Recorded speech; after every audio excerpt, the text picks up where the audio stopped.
안녕하십니까. 다산 멘토맨 학원 수학과 천상훈 선생입니다.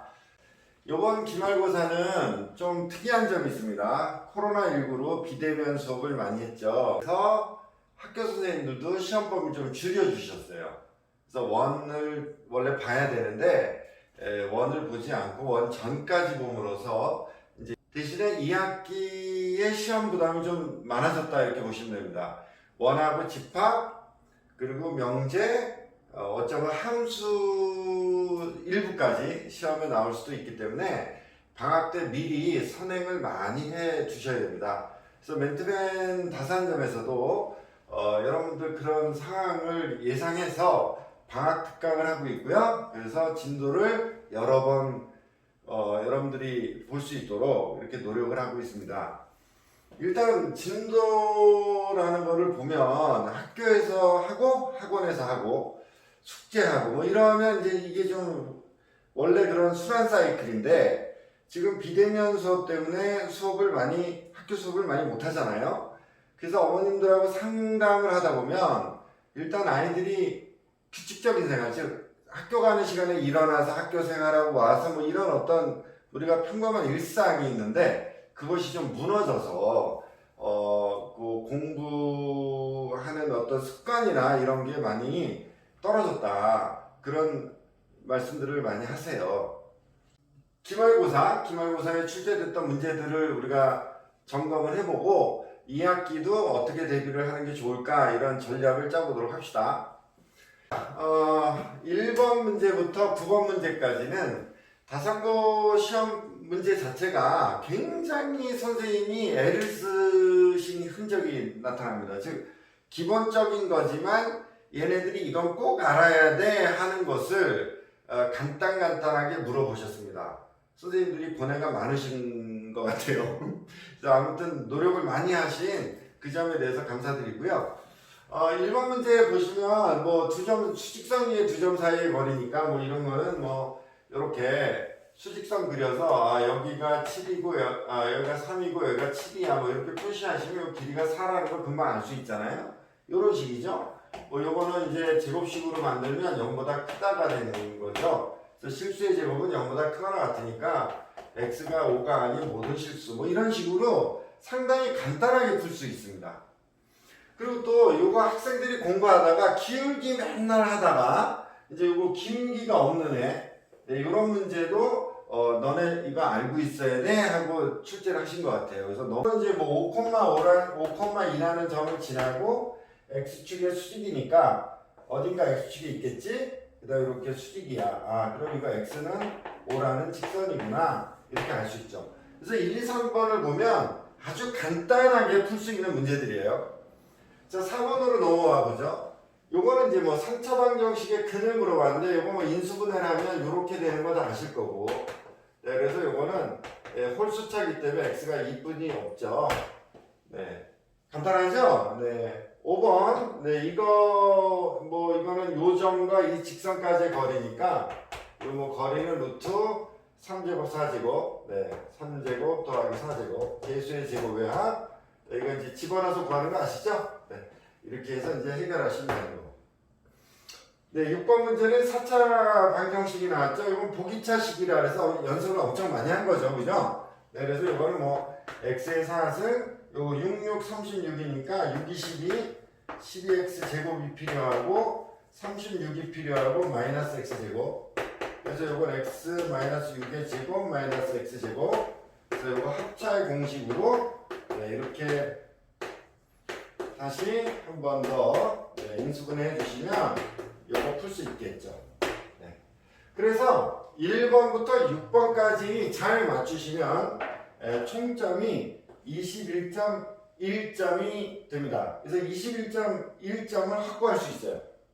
제가 왜 이런 얘기 하느냐면 다산고 평균 점수가 54.7점인가 그렇습니다. 그러니까 이미 평균 점수의 반은 여기서 1번부터 6번까지만 풀어도 점수를 맞출 수 있다는 소리죠. 네, 그래서 여기까지 이렇게 안 틀리는 것이 굉장히 중요하다. 그래서 기본적인 문제를 잘 연습을 하시는 게 시험 대비에 굉장히 좋다. 그럼 여기까지의 문제 중에서 교과서에서 출제됐다. 뭐 굳이 이렇게 얘기를 할 게 없죠.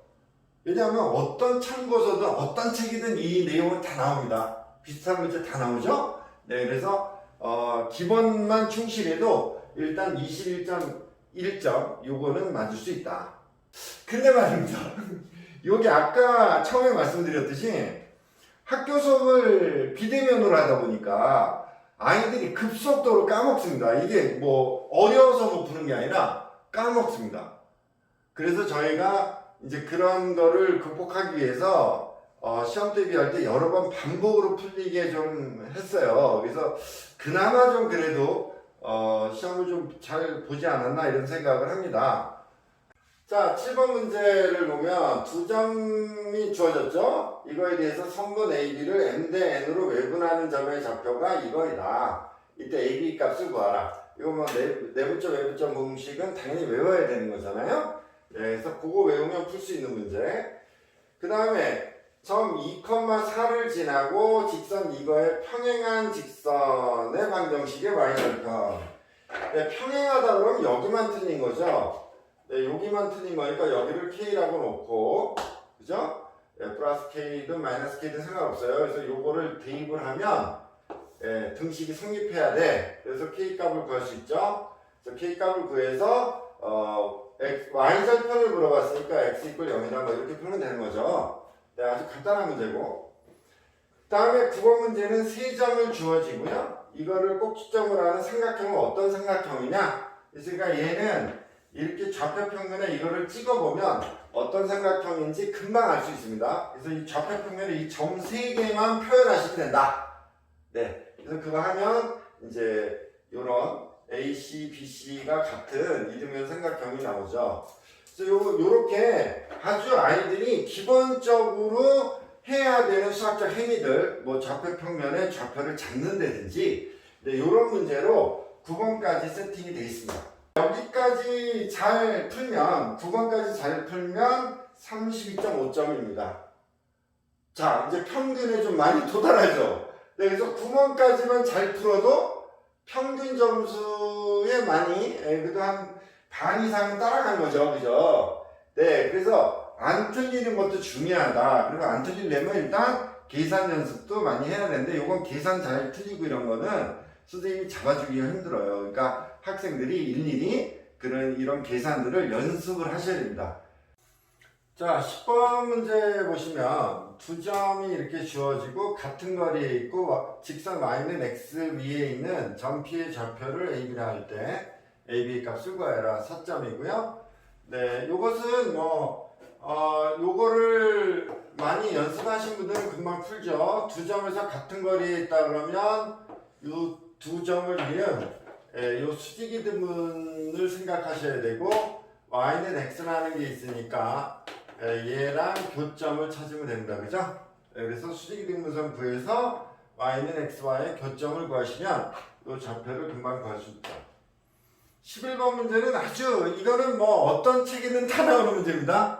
네, 그래서 요거의 무게중심과 요 중점을 이은 무게중심은 같다. 그래서 요걸 알려줬으니까 요거의 무게중심, 즉 이거 더해서 3으로 나누고 요거 3개 더했으니까 3으로 나누면 이 무게중심이 바로 나오죠. 네, 그거랑 요 ABC의 무게중심 요거에 같다 이런 뜻이에요. 12번부터 16번 문제까지 뭐 이제 연립방정식 이런 평범한 문제들이 나옵니다. 그래서 충분히 여기까지만 잘 풀어도 이제 뭐 여기 웬만큼 풀면 이제 평균 점수에 도달합니다. 그래서 평균 점수 밑에 점수를 가진 학생들은 기본에 충실하시면 얼마든지 평균 위로 올라갈 수 있다는 생각을 가지시고 기본적인 문제에 충실해 주시면 됩니다.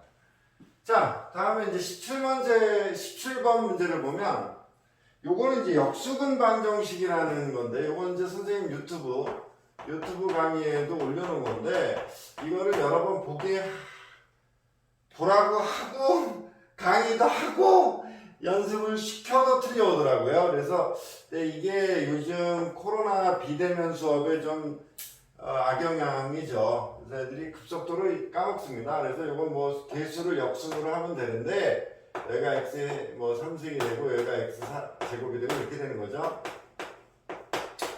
자, 근데 여기 최고차의 개수가 4라고 그랬으니까 여기다 4배 쭉 해주시면 되죠. 그래서 이 정도는 뭐 알고 있으면 점수 요거 4.5점은 단 10초도 안 걸려서 풀 수 있는 문제죠. 그 다음에 이제 18번 문제는 교과서 문제하고 굉장히 유사하게 나왔는데 우리가 이제 1학기 시험을 봤을 때 중간고사에서도 선생님 찍어줬어요. 이 문제 나와. 교과서 문제인데 이거 꼭 나오니까 꼭 해가 하고 연습을 시켜서 보낸 적이 있고, 요거 18번 문제도 요거 얘들아 요거 시험에 요번에 요거 나올 것 같아 하고 연습을 시켜서 보냈습니다. 네.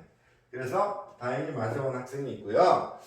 그리고 나머지 이제 19에서 24까지는 이제 뭐 등급을 좀 결정할 수 있는 문제들, 네, 그런 좀 난이도 있는 문제들이 나왔습니다. 전체적으로 봤을 때 교과서하고 이 내신 문제의 상관관계는 이렇게 딱 한 문제 정도만 교과서 문제를 응용해서 비슷하게 풀이 방법이 아주 비슷하게 그런 문제가 나오고, 나머지 문제들은 기초만 잘 다시면, 즉 교과서라든 뭐 시중에 나와 있는 어떤 참고서라든 기본에 충실하면 충분히 풀 수 있는 문제들이 나왔습니다. 2학기 시험 대비는 그럼 어떻게 해야 되느냐? 전략은 바로 나와 있습니다. 일단 비대면 수업이 연장될 가능성이 많잖아요. 그럼 1학기하고 비슷한 상황이 될 것이고, 그러면 안 까먹도록 주기적으로 반복적으로 학습하는 게 중요하겠죠. 그래서 저희가 아까도 말씀드렸듯이 다산 맨투맨 학원에서는 여름방학 특강을 통해서 진도를 한번 돌리고, 또 본 수업에서 진도를 한번 돌리고, 시험 대비 때 한번 또 돌리고, 그래서 반복적으로 주기적으로 학습을 시킬 예정입니다. 네, 지금 시간 관계상 나머지 문제들에 대해서 소개를 많이 못 해드렸는데, 원하시는 분들은 학원에 문의를 하시면 저희가 프린트본을 드릴 수 있습니다.